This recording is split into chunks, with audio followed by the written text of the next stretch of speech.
ভেটুর গায়ে? আমার মা মনে হয় দেখেনি। আমার মা আবার এই বিড়াল কুকুরের হলো উকুনের স্পেশালিস্ট। যদি দেখে তাহলে তার আর রক্ষে নেই। ওই যে আমার চিকু সাবা আসছে জলের বোতল নিয়ে, আর প্যান্টটা পরেছে দেখো, দেখি সোজা। একটা প্যান্ট ছোট আর একটা প্যান্ট বড়। আসলে ও প্যান্ট জামা কিছুই পরতে পারে না, নিজের হাতে খেতেও পারে না। এরকমই আমার ল্যালা বলা ছেলে, কি আর করা যাবে।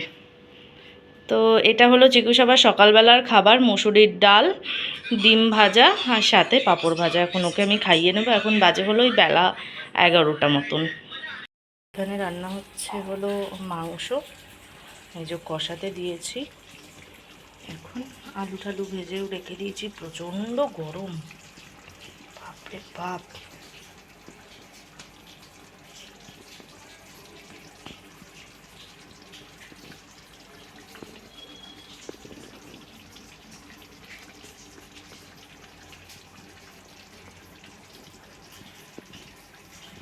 আমার মাংসটা কষানো প্রায় হয়ে গিয়েছে। এখানে গরম জল বসিয়েছে, এই দেখো টকবক টকবক করে ফুটছে। তো এই ফোটা জলটাই আমি দেবো। আমি কাঁচা জল খুব কমই দিই, ফোটা জলটাই সব তরকারিতে সিদ্ধ হয়ে এসছে। ধরে নামাবো, হয়ে যাবে। এসি দিয়ে আমাদের হাওয়া বেরোচ্ছে না, ঠান্ডা গরম হাওয়া বেরোচ্ছে। এসির জালিগুলোতে ওই নোংরা টোংরা পড়ে গেছে। ওর বাবা নিয়ে গেছে বাথরুমে, ওকে আছে। আমরা এখন শুচ্ছি দুপুরবেলা খাওয়া দাওয়া করে, কিন্তু প্রচণ্ড নোংরা হয়েছিল, সেই নোংরা পরিষ্কার করতে গেছে। হয়ে গেছে পরিষ্কার।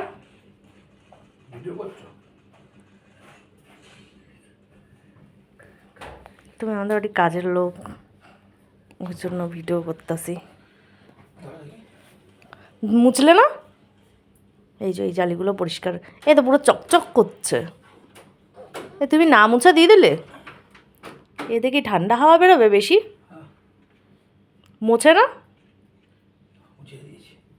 কোথায় ছেড়ে দিয়েছো? আমার গায়ে জল পড়লো। বড় পণ্ডিত, খারাপ হলে বুঝবে তুমি।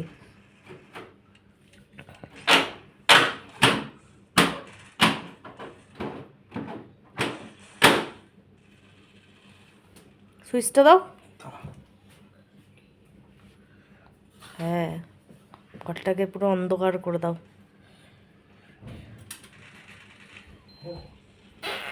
বাবা,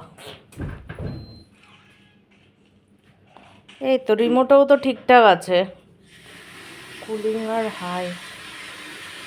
দেখি এবারে ঠান্ডা হয় কিনা। 23-এ দিয়েও ঠান্ডা হচ্ছিল না। 16তে দাও। আজকে ভেটকিকে দেখাই। এই যে আমি এসে আমার প্রচণ্ড গরম লেগে গেছিলো, একটুখানি এসি চালিয়েছি, তার মধ্যে চলে এসছে এই যে ভেটু চলে এসছে। আর ওইখানে ভেটুর মম যেই দেখেছে আমি এসেছি, আমার মা শুধু একবার দেখিয়ে দিয়েছে, হঠাৎ করে এসে কিন্তু ওইখানটায় শুয়ে পড়েছে। ও জানে এসছে মানে এ তো একটু এসি চালাবে, একটু ঠান্ডা ঠান্ডায় থাকবো, ও চলে এসছে। আর একে তো মা বললো সারাদিনে তুই ছিলিস না। ও যে কয়বার এই ঘরে এসে দেখবার চেষ্টা করেছে। আসলে না, আজ তো প্রচুর গরম পড়েছে, আমার মা এসি টেসি চালাতে পারে না, তো তার জন্য ওরাও আরামটা বুঝে গেছে, এই যেহেতু এই 1 সপ্তাহ চালানো হচ্ছে, তো ওই আরামের জন্য ওর আজকে খুব কষ্ট হয়েছে। তো দেখো এসে এখন নাকে সর্ষের তেল দিয়ে ঘুমাচ্ছে। আর এই যে আমাদের ভেটু সোনা, ভেটু, ভেটকি, ও ভেটকি। ভেটকিকে কিন্তু 2 দিন স্নান করিয়ে দেওয়া হয়েছে। একদম ছোট বাচ্চা না, মায়ের স্বভাবটা মানে মায়ের কাছে থাকা স্বভাবটা কাটিয়ে উঠতে পারেনি। যদি ঠান্ডা লেগে যায় প্রচণ্ড ভয় লাগে ওকে, কিন্তু এই ঘরে আমরা খুব একটা থাকতে দিই না এসির মধ্যে। যদি ঠান্ডা লাগে তখন কি হবে? ভেটু, তোমার মাম্মির কাছে যাও। দেখি ও কী করে। ও না কুইনকে ভয় পাচ্ছে। কুইন যেহেতু 2 দিন মেরেছে, কুইনের শরীরটা একটু খারাপ ছিল। ওই যে চলে এলো, দেখো কি সুন্দর বসে রয়েছে। ওর মাকেও হয়তো কুইনের মতোই দেখতে।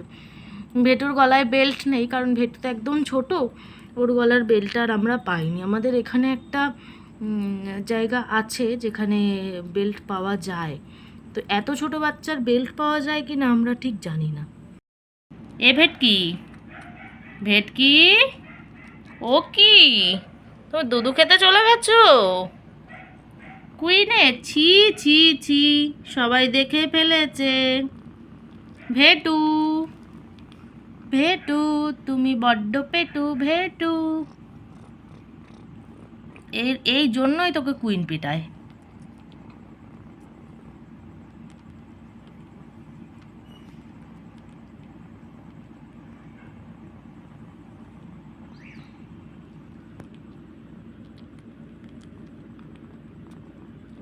ভেটুর গায়ে মনে হচ্ছে পোকা হয়েছে, একটা দেখা গেল ভেটুর গায়ে।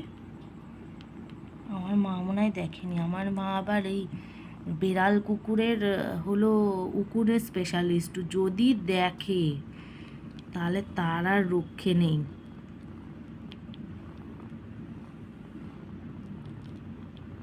এখন সন্ধে হয়ে গেছে, আর গোপুসোনাদের আজকে দিয়েছি এই যে ওই কাজু বিস্কুটগুলো। এই যে আমার গোপুসোনা বসে রয়েছে, দেখো কি মিষ্টি দেখতে লাগছে, কি সুন্দর একটা জামা পরেছে। এখানে আরেকটা আমাদের গোপুসোনা, এই একটা গোপুসোনা। আজকে আমি আমার ছেলের আই কার্ড খুঁজে পাচ্ছিলাম না, মানে কিছুতেই মনে করতে পারছি না যে কোথায় আই কার্ড রেখেছি, কোথায় আই কার্ড রেখেছি। অনেকবার গোপুসোনাকে বলেছি যে ঠাকুর মনে করিয়ে দাও, মনে করিয়ে দাও। তো ওই বাড়ি থেকে এসেই আমার ছেলের ব্যাগটা যখন ফার্স্টেই হাতে দিয়েছি, একটা চেন খুলেছে এবং সেই চেনেতেই আই কার্ড বেরিয়ে গেছে। আমার গোপুসোনা খুব কথা শোনে, যেমনি দুষ্টু বাচ্চা তেমনি মন থেকে ডাকলে এত কথা শোনে যে বলার মতো নয়।